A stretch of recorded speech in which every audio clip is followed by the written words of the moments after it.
And welcome back to the Tuned In Let's go. podcast, baby. Here we are. We're still alive. We made are it alive. another week. It's been an all-star break for us too, That's in right. some ways. But how you been doing? Oh man, I'm doing so good. I've been enjoying watching the Olympics. Lots of fun sports that I don't ever watch ever other than the Olympics. So how are you doing? I'm doing great. Kind of watching that as well. Just moving through school. Yeah. We finally got some snow. Yeah, That a little nice. was able to stick overnight. I know we've had maybe one time without it sticking, but yeah, I had to find my got it. scraper the other day to get my windows clean. I was like, oh, this has been a while. Yeah. But it's good. I'm sure it'll be nice during wildfire season to have some moisture, so that's good. We have an exciting episode today, of course, as per usual. We'll talk about our past week game that we have, just a single game. We'll talk about some Jazz news and some NBA news, kind of all tied in together. And then we'll go over some local sports, some exciting things, the Olympics, Utah Mammoth, BYU basketball, some big injuries. We'll talk about all of that in today's episode. Make sure to follow us on all the podcast platforms, Spotify and Apple and YouTube. Make sure to check out our past couple episodes. We talk a lot about tanking. We talk about the All-Star events. We talk about the Jazz and throughout the season, every single game. So make sure to follow us throughout the rest of the season. And this is episode 97 of Tuned In Jazz.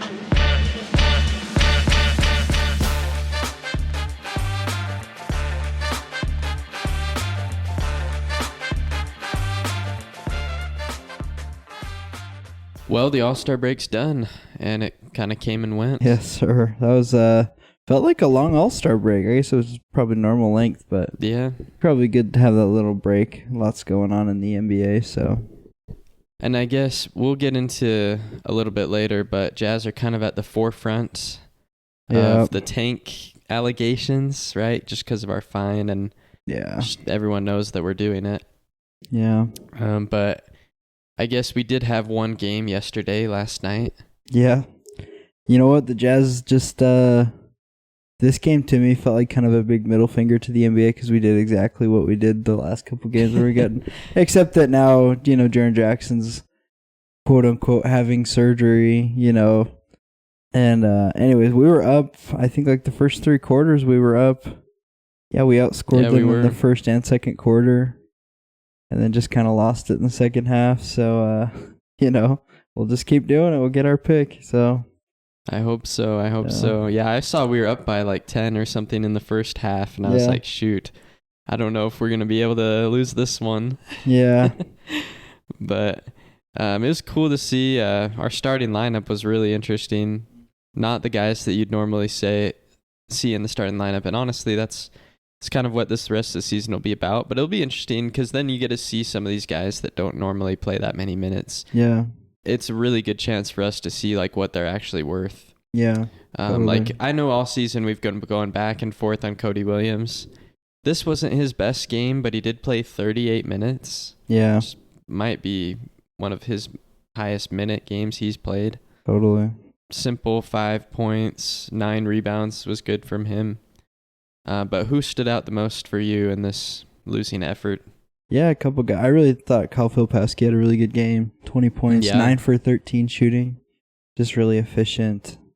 Ace had 20, but I think there's just a lot of shot chucking happening with Ace right now. It's not very fun to watch, I would say. But yeah, I'm glad to see him have like a little bit of a green light to just kind of go and experiment a little. This is the time to do it, so. Yeah, we were worried about that at the beginning of the season, but now no worries at all. He's getting his shots. Yep. Which is what he should get as our number 5 pick. Totally. I'd say. We need him to figure out how to play in the NBA, so now's a good time to do that. Yeah, let him get beat up by those small forwards on the other teams. Totally. Let him get a little stronger and all that. Absolutely. I also liked Isaiah Collier. I've heard some people say, as Jazz fans, that Isaiah Collier is the leader of the tank. Like in the sense he'll be our best player probably throughout the rest of the season. Yeah. With a lot of these other guys being shut down. But man, he's looked good. Yeah. I don't know what you think, but I don't know if he'll start because of how good Keontae was. But he's on this team to me, and I'm thrilled that he's playing at a very good level. I'm sure a lot of playoff teams would love to have an Isaiah Collier come off their bench to pass the ball. He as well needs to learn to slow the game down, and so I hope getting all this minutes and opportunity, maybe he'll get a little bit more development in that area. Yeah, I think that was my biggest question last year with Isaiah is, like, can he become a good scorer? Because we knew he could just make plays. Like, he finds his open teammates, like, great point guard, but, like, his shot's just not really there. But I feel like the last, like, month or so, he's really shown that he can at least score at in an NBA level. Hopefully he can keep that going. Obviously, we need more than just a month's worth, so... He kind of reminds me of Colin Sexton in some ways. Yeah. Colin Sexton, he could hit threes if he's left open, but really you're not worried about him shooting threes. You're worried about him getting to the rim. Yeah, totally. Kind of feels pretty similar to that to me. Yeah, absolutely. But he's been playing well. And then some of those guys that we traded for with Jaren Jackson are playing. John Conchar, he's a guy that usually doesn't get very many minutes in the NBA. He played 31. Yeah. So that's pretty unique for him. Nothing really crazy that he did, I'd say. Just 6 points, 6 rebounds, but that's interesting to see him play 31 minutes. Yeah, totally. And then Vince Williams, he played 23 off the bench. Same thing, nothing crazy happened, but just interesting to see. We got some new faces playing. Totally. I'm not going to lie, I kind of like Vince Williams. Just like, 2 for 7 doesn't really jump off the box score, but 3 rebounds, 4 assists. He's a pretty good, like, on-ball defender. I don't know. It'd be interesting to see if we could use him moving forward. I kind of just like how he's built, but... Yeah. And I guess also to point out, Taylor Hendricks played with Walter Clayton, did not because of an injury, but Taylor Hendricks was a starter. He played pretty well on the other team. He turned into the leader of their tank, I guess. Yeah, he might be the leader. Yeah. Yeah, he was 9 points, 9 rebounds.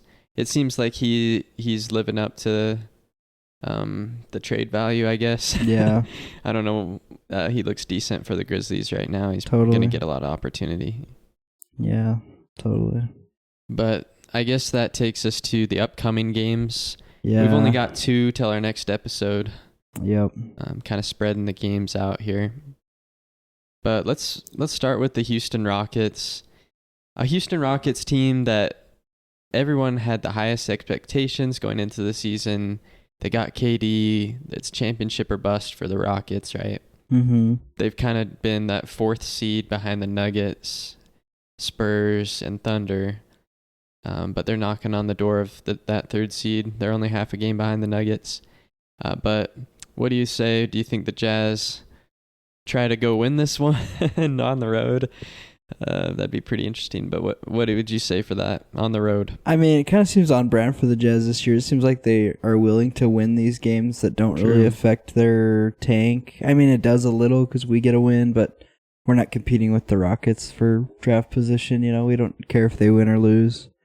But I do think that the Jazz lose this game. Rockets are just, I think it's going to be nice for them to have a nice all-star break just to recover. KD's pretty old, so, he needs that time. I say Jazz lose by 8. That's my prediction. I like it. I would say pretty much the exact same thing.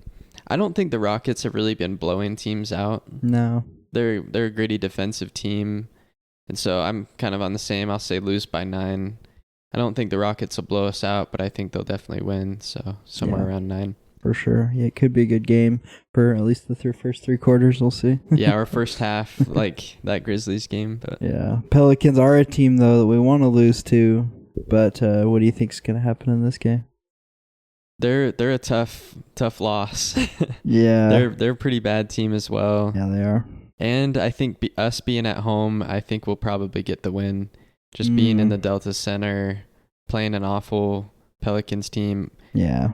We'll see, because maybe the Jazz could somehow pull off a loss, but I'd say the Jazz win by 3.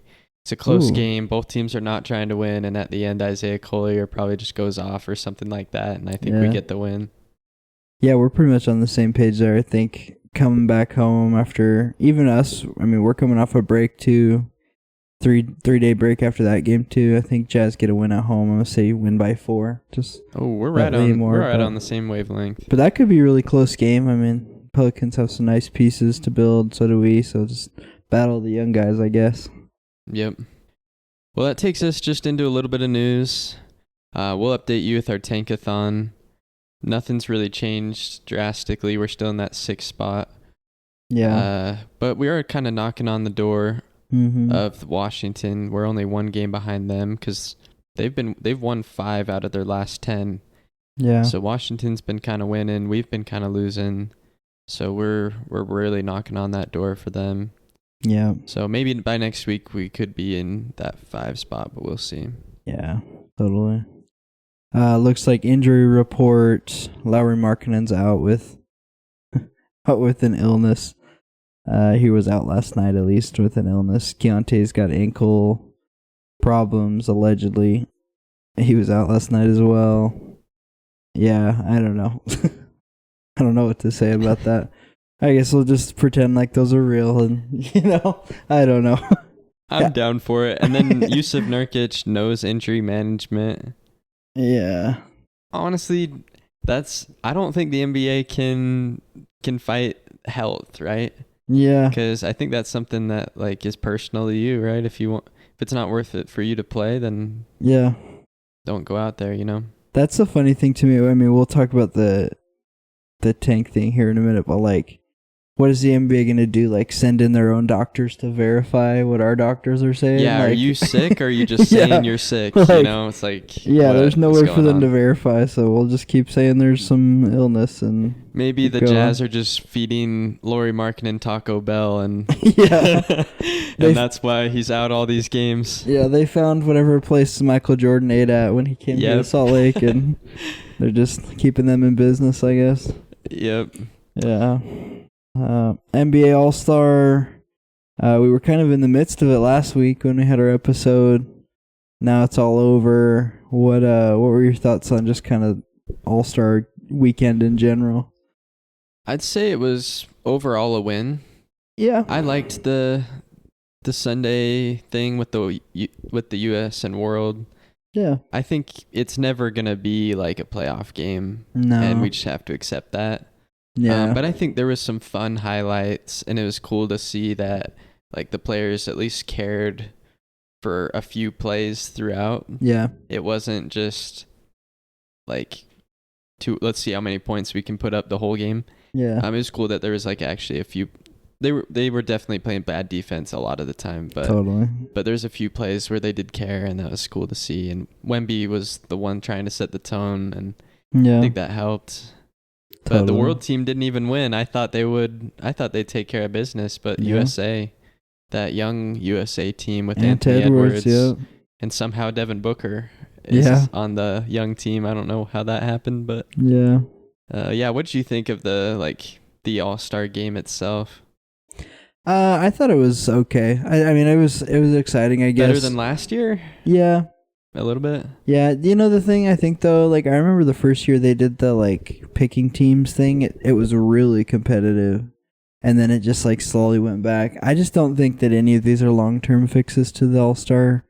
I think you're right. We just have to accept this is their off week, that they don't have to work. So, why we can't really expect them to play playoff basketball with a meaningless game. So, I kind of am a fan of going back to East-West, but I thought this was a fun little experiment, just seemed like there was some pride on the line there. So, I thought that was kind of cool. I think it could be something we could stick with for next year, just in the sense that there's a little bit of pride on your country. And yeah, that's true. I don't know. I think one of the coaches, maybe this wasn't, I can't remember when it said this. This might have been Pro Bowl, actually, but just think maybe if you play well in this USA All-Star game, you might end up on the USA team to get a gold medal, Yeah, that's true. You might want to play decent so that 2 years from now you'll get called up and maybe you'll get your medal, Yeah. Because a lot of these guys would love to play for the US team and they just don't get picked. So. Totally. Yeah, all the dunk contest, I think we're seeing the end of the road for the dunk contest, honestly. It's hard to see it. Not really that impressive. Dame, though, winning it. Yeah. We didn't think he would really be on his game because he hasn't played, but I think he was both our dark horse kind of, that we were mentioned last week. We're both it could be Dame. Yeah, I mean, he's capable, but we don't know how healthy he is and if he can really do it. Yeah, I don't know if you saw. Did you see the message he posted with him and Steph after the?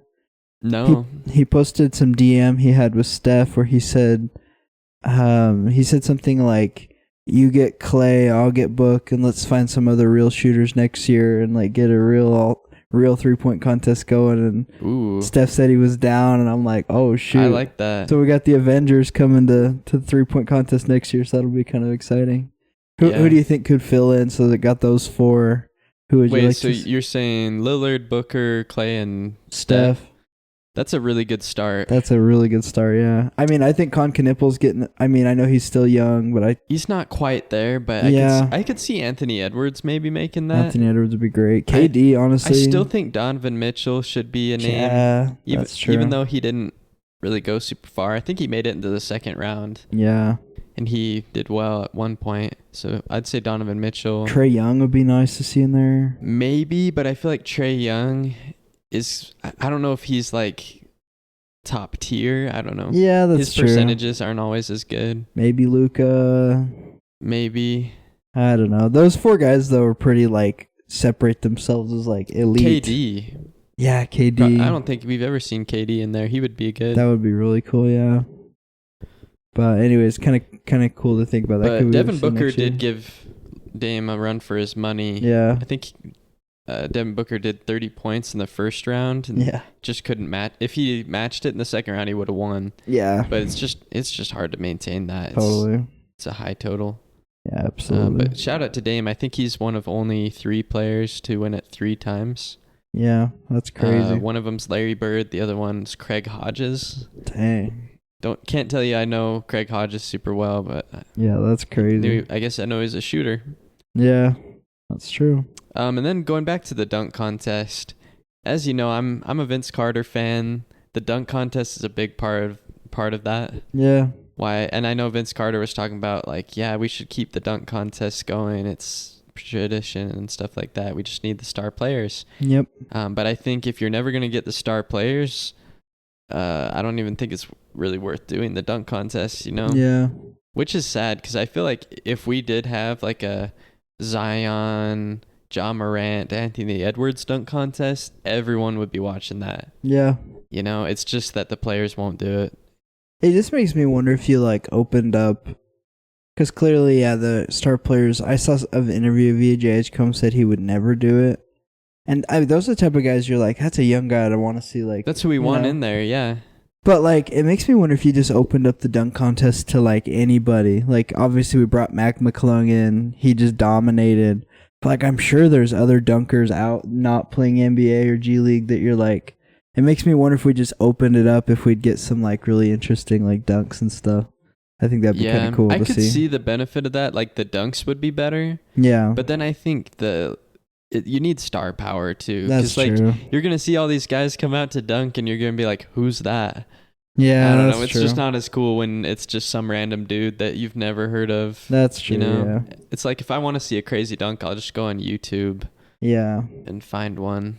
I also just think part of the problem though is like at this point of the dunk contest, like what hasn't been done, right? Like, we had guys jump over cars, people jump over their teammate, people jump from the free throw line, like you go under both legs, or like it's like, I don't know, it just needs some creativity, I think, is part of the other problem, but that's hard to find. Well, and I think there's a lot of good in recreating old dunks. That's true, yeah. Like that's true. There's some old time dunks, like if Anthony Edwards were to recreate a Jordan dunk, yeah, that'd be awesome, right? Because everyone's comparing him to Jordan, how he plays. Like when Donovan did Vince's dunk. Yeah, like I don't think you necessarily have to recreate or create your own. Something unique. That'd be awesome if you do, but just like see what dunks happened in the past, see if you could recreate them, put your own little touch on it. Totally. Or just do like whatever dunk you've done in high school dunk contests or whatever. A lot of these guys have done that. Yeah. I don't know.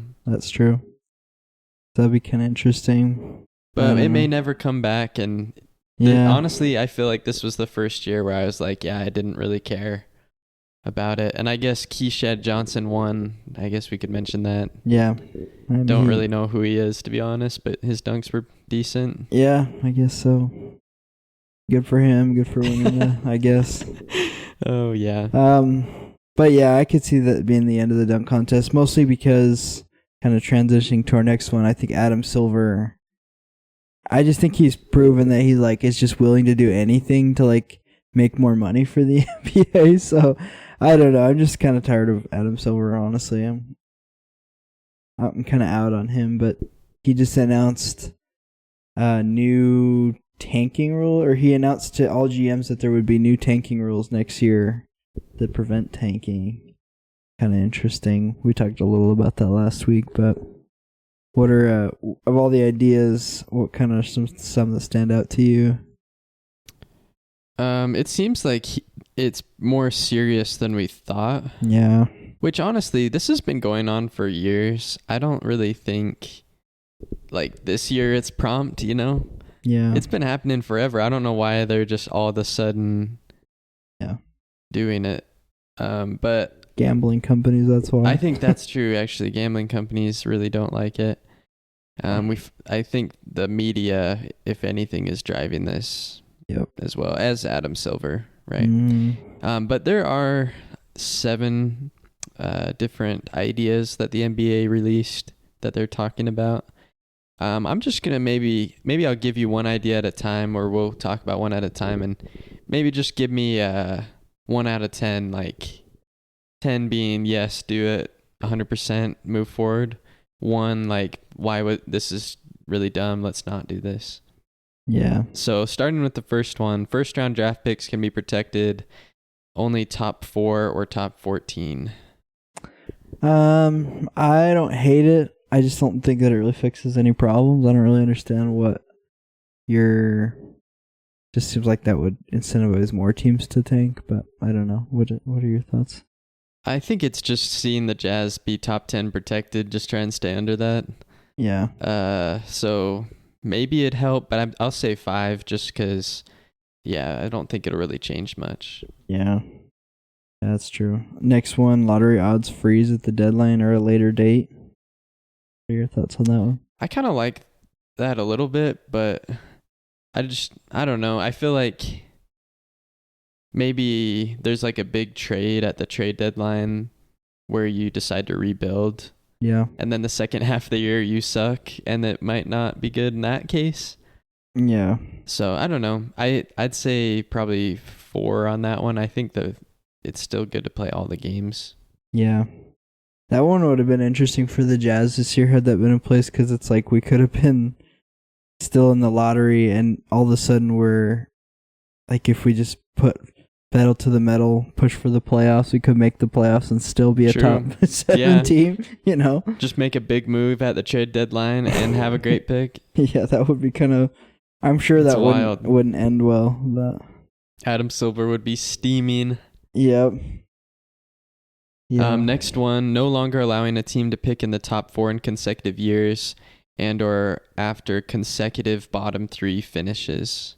I kind of, this is kind of the idea I've had for a while, but I don't know if I like it like in back-to-back years, but maybe if you said like, if you have it 2 years in a row, then you can't have one the next year, like, because I don't think that it's unreasonable for a team that's rebuilding to like have a top 5 pick 2 years in a row so you can build around those guys. Mm-hmm. But I do think that it's a problem when a team is consistently in the top 5 for 5 years, you know. That's pretty bad. Well, I could see it being good because what I would say is I wouldn't talk about the record that you have those 2 years. Mm-hmm. I'd say like what you actually got in the lottery. Oh. So like, for instance, with the Cooper Flag and Wemby or whatever, if you got Wemby the next 2 years, if you got the number 1 pick, you should not get a top 4 pick the next 2 years. Is what I'm saying. Like, if you got number 1, it should be the stiffest penalty. Maybe 2 and 3 a little bit, you know. But I think especially if you got number 1, I think you should be penalized the next 2 years or something like that. Totally. Kind of in a similar vein, just kind of to expand on the idea, it makes me wonder if you could also like add in some kind of weighted lottery where it's like for teams like the Jazz last year who were statistically the worst team in the NBA who didn't get the top 4 pick, could they have better odds this year because they were kind of screwed last year? Like you could add some weight to it Or if a team like the Spurs gets the number 1 pick when they really weren't like that low, you could maybe lessen their odds a little the next year so it can't keep, I don't know. It would be kind of interesting. Yeah, some sort of justice with the odds. I can see that, but I do like this idea. I don't know exactly how they'll do it, but I think if you do get a top 3 or 4 pick the next year, you should not get one. Totally. Teams can't pick in the top 4 the year after making the conference finals. What do you think? I just don't really think this happens very much, so I don't really think. Is that basically targeting the Pacers this year? Is that what it's supposed to be? That's what I'm hearing. I don't think that really happens. And the Pacers are injured, so I think that's like it's valid. They are bad. Yeah. They're not tanking that hard. They're genuinely a bad team too. Also think about like this is just the only example I can think off the top of my head, but like when LeBron left Cleveland, they were in the conference finals. So you're going to penalize them after a player of that caliber leaves to go to Miami? Like, that seems like that would not be very fair. Yeah, that's just like putting salt in the wound. Yeah, that would be not very fair. So I'd say 0 on that one. Let's not do that. Yeah, I don't like that. Then we've got lottery odds allocated based on 2-year records. We'd love that. Yeah. Because last year we were terrible. That would be interesting. I wonder what the logic behind that one is. I mean, because if you're... So is that basically just saying you have to rebuild 2 years out? Like you can't... Oh. Well, how does that stop tanking? That doesn't really seem like that solves the problem. I think it'd make tanking worse, actually, because... That's what I'm thinking. You'd tank 1 year, and then you're like, crap, that we didn't get very good odds, because we were still decent the year before, so now we have to for sure do it again, maybe a third year, you know? Yeah, that's what I'm thinking. I think that'd make it worse. I agree. Lottery odds extended to include play-in teams. Again, like you're just extending to more teams who are now going to tank to try to stay in the lottery. I just don't. Plus, I think that takes away odds from the teams that really need the picks. Yeah, it does. So I wouldn't do that either. Yeah, and then flattening the odds for all lottery teams. Wouldn't love that either. No. I think you'd have teams like the Jazz who would be affected by that for a really long time, like because we just don't seem to have very good odds in the thing, and the Spurs and Mavericks will just keep getting every time they have an off year and barely miss the playoffs, then they're just and like Cleveland's gotten like 3 first overall picks in the 2020s. The Timberwolves too. They got Wiggins. Yeah, Timberwolves have been super lucky. Catton, yeah. And Anthony Edwards, right? They've had 3. Yeah. I guess this wasn't talked about in the meetings, but I think a really interesting one that sparked a lot of debate. Adam Silver kind of mentioned that they even like have talked about just getting rid of the draft, making all rookies free agents. That would be terrible too. Yeah, especially for small market. Yeah, what are your teams. Thoughts on that? Yeah, I mean that would basically make the Jazz like have no chance of signing a key player. Because AJ DeBonsa had come to the NBA and he'd just go sign with his hometown or big market and that'd be it. I think that's awful. That would make some of these small market teams go out of business. Oh, yeah. I feel like they would just lose all their fans. Yeah, I'd be done watching the NBA, to be honest. I know that sounds dramatic, but I think we would turn into the MLB where you like see the Dodgers. They signed Shohei. And it's like all the richest teams with the Cooper owners. Flag's going to the Lakers now and stuff like that. If you did that, you'd really have to tighten up the salary cap rules like a lot. But also, I think that rule change would be a logistical nightmare because, like, you think about teams like the Grizzlies who just gave up Jaren Jackson for 5 picks. You're just gonna take away all their picks, so they just donated Jaren Jackson now. Like, that would be. I'd be so pissed. Like, I don't know. Plus, what if a team like doesn't fill out their roster all the way and they would have wanted like really good rookies and none of them wanted to go and now they just don't have a team anymore. Yeah. You know, like our team is consisting of all like young players. What if no one wanted to come to Utah and we just don't have a team anymore, you know? Yep. Some of the cheapo owners around the league would not be willing to pay for top guys and they would just be eternally bad teams. There would Yeah, that one, -10. Do not do not get rid of the draft. They also talked about taking away picks, which is interesting, but you just still the burden of proof there. Like, how do you prove a team is egregious enough? I don't know. And if everyone's doing it, you can't just take away everyone's pick. Yeah. We just said that. Another thing I would actually not be opposed to is just getting rid of the lottery. Just doing, like based off record? Yeah, like the NFL, like it's all based on record, and the NFL has no issues. I mean, maybe a little bit of issues with tanking, but NFL just has so many injuries. Yeah. Like, it's hard. Yeah. I don't know. I like that. It's just kind of by record, and I feel like it's more just. Like, if you genuinely were a really bad team, like you'll get a number one guy. Totally. I think even like I just don't think you're ever gonna get rid of tanking, because like if your team's bad, it's just a smart business move to not try to win, so you could have a better start to next year. Yeah. But like I wouldn't even mind if they just tightened up the lottery where it was like maybe just the first 4 picks are a lottery and everything else just goes based off record, or like, I don't know. That would still have pretty bad tanking. I think if the Jazz had gotten a higher pick the last couple of years, we may not be tanking right now. Yeah, that's true. I think the only reason that we are tanking is because we just haven't hit our pick. And some other teams get the number 1 pick and they still are bad, right? Yeah.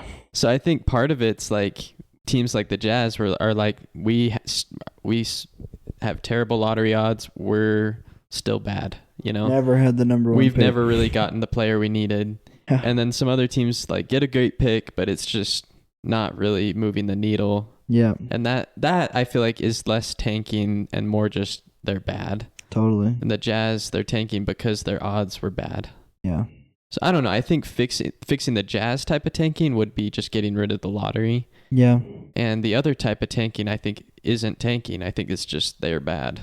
Yeah. They're picked and it just didn't work out, Yeah, that's the thing. I just don't.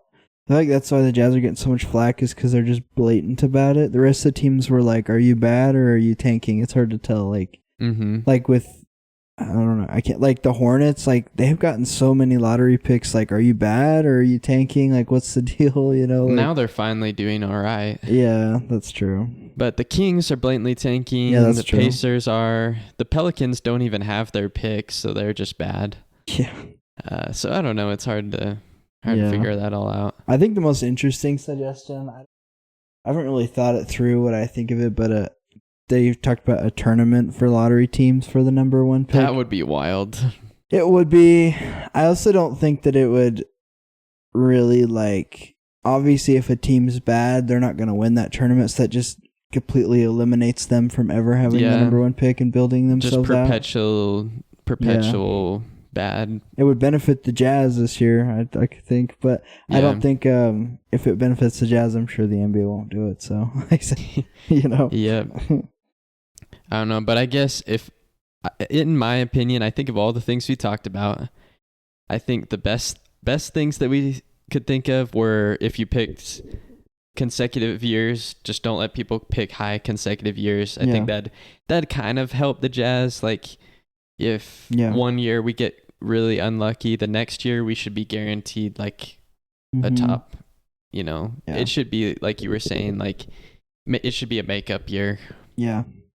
And then I think getting rid of the lottery honestly doesn't sound bad to me either. Yeah. But I don't know, what were your favorites?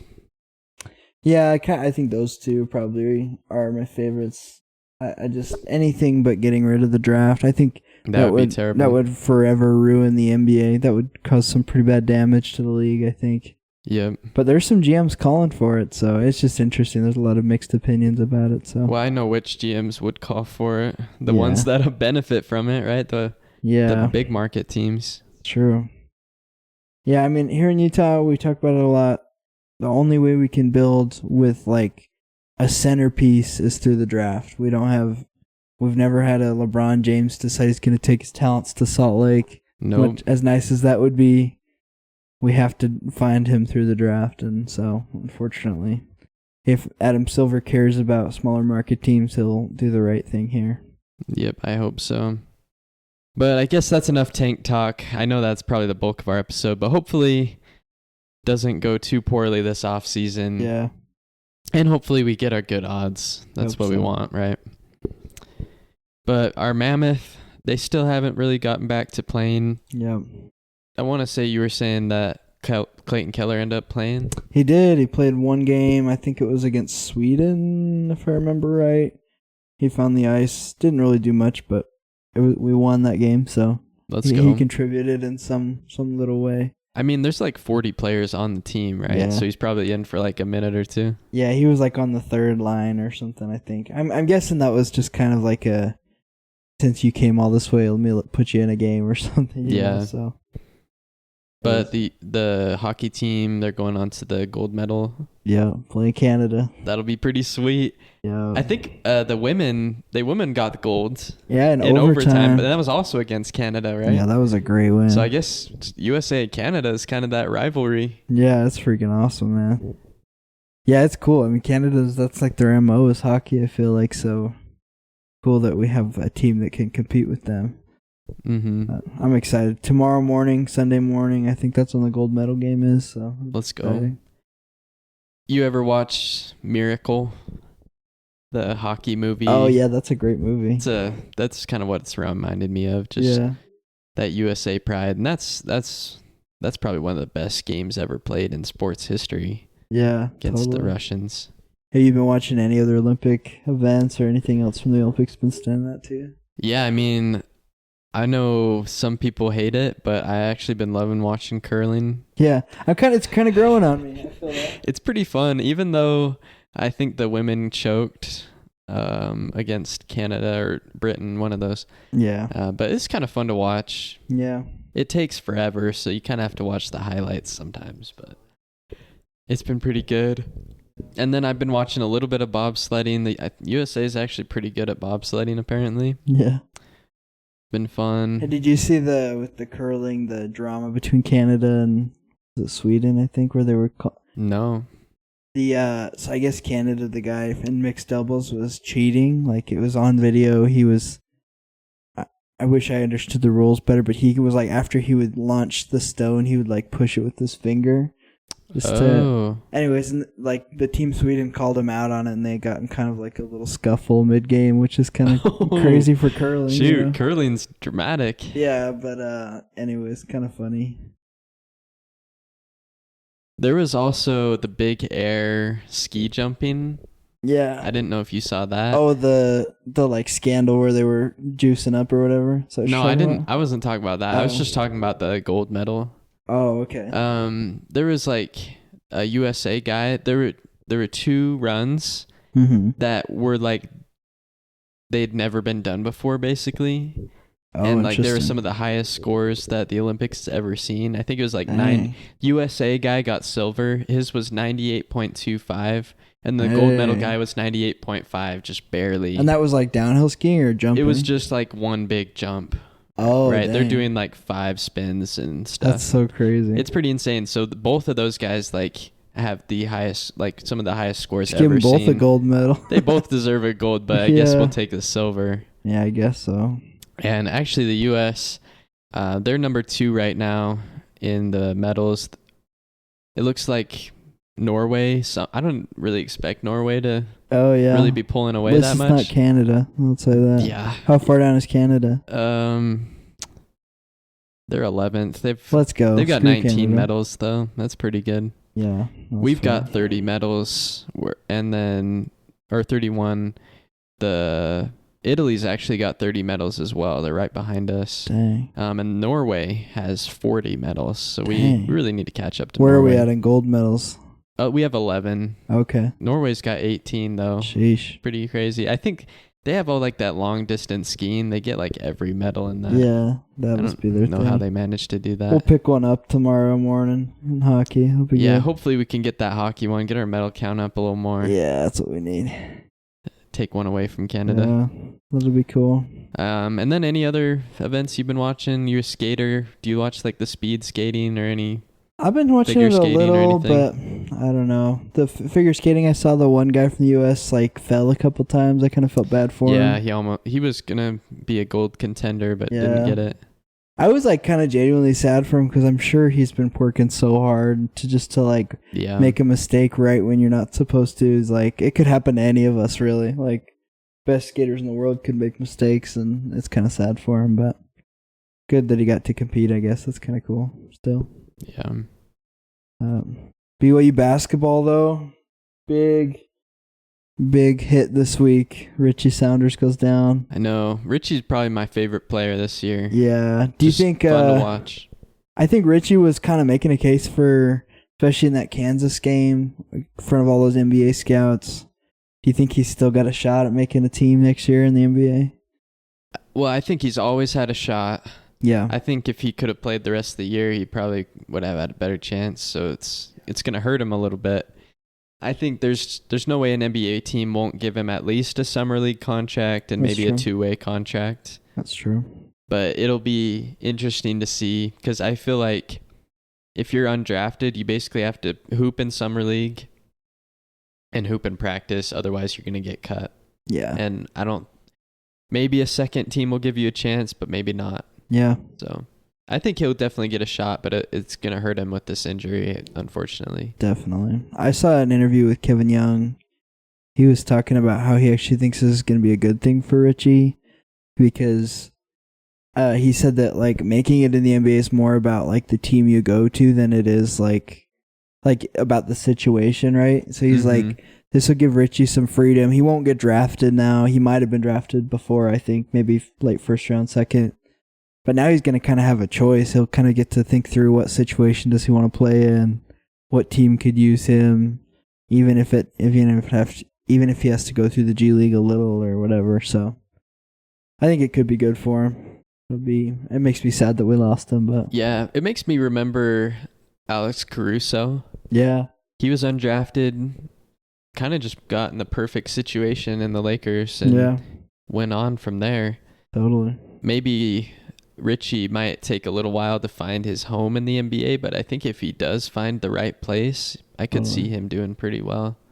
Yeah, he's got the skills for great 3-point shooter, quick release, really high energy. He's not going to be a liability on your team, that's for sure. No, and I think he's just got to go to a good team that will develop him. Totally. Because, if he ends up going to the Hornets or the Wizards, the Kings, I think he's going to be done, and that's going to be it. But if he can go to like a team that really knows how to develop talent, like maybe the Warriors or the Spurs or something like that, I think he'll be in good shape.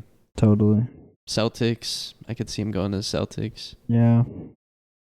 My hot take, though, I think BYU basketball is going to be all right this year. I think it's obviously a big hit.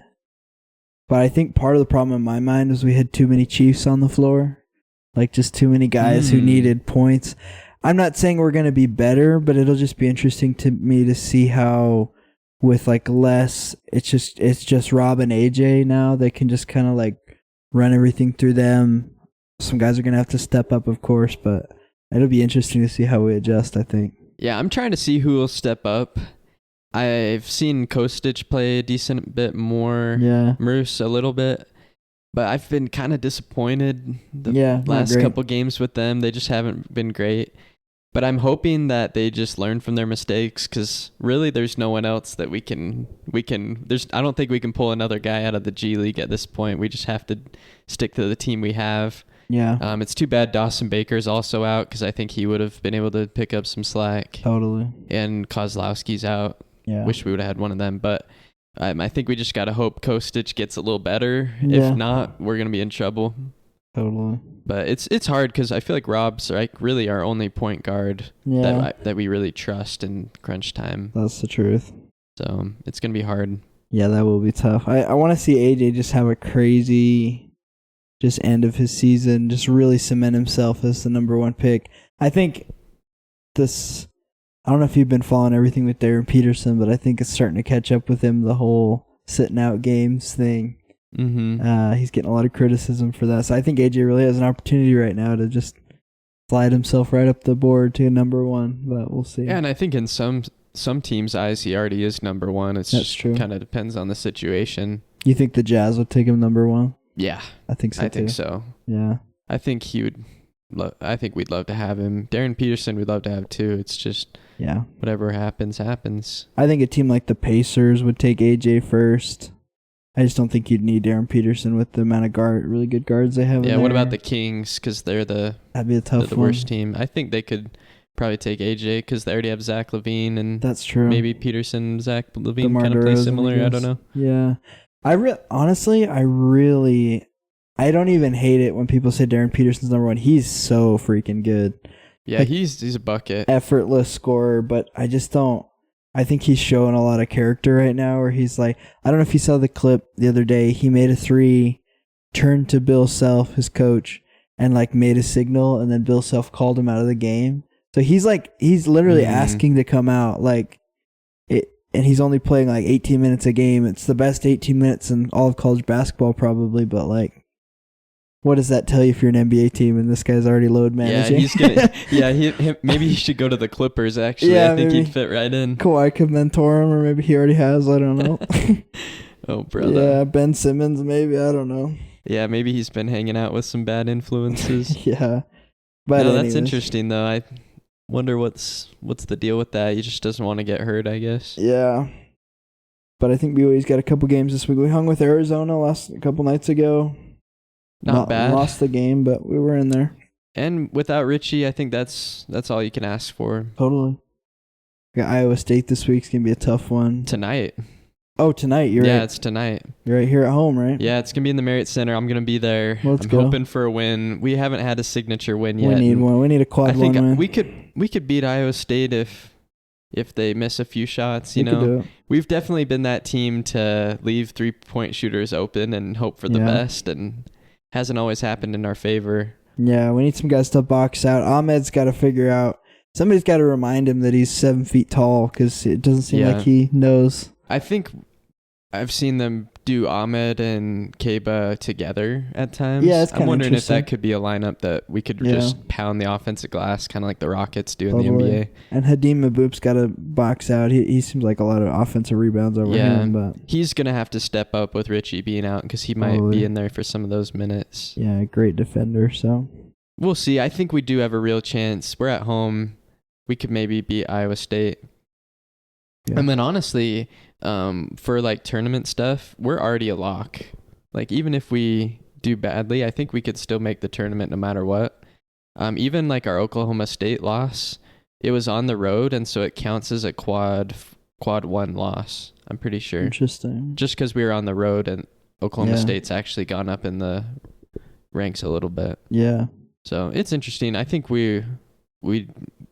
I think as long as we don't like lose every single game, I think we'll be in the tournament. Yeah. If we just get a good draw, I think we'll be all right. Yeah, and I mean, the last couple games, AJ and Rob have combined for like 60. If they can do that, like, I mean, and I know that's asking a lot, but if just a little bit of magic, right? Yeah, if you can provide 60 points from those two guys, it's a lot easier for guys to fill in and score another 20, like as a team combined. Get a few Keba dunks. Yeah. Get an Ahmed dunk or two. Totally. You know, just lock in the defense. I think Kennard Davis has been like froze out of the offense a little with how much power they've had on the floor, but it makes me wonder if he could do a little bit more. Anyways, he could pick up some of Richie's points, maybe. I think so, yeah.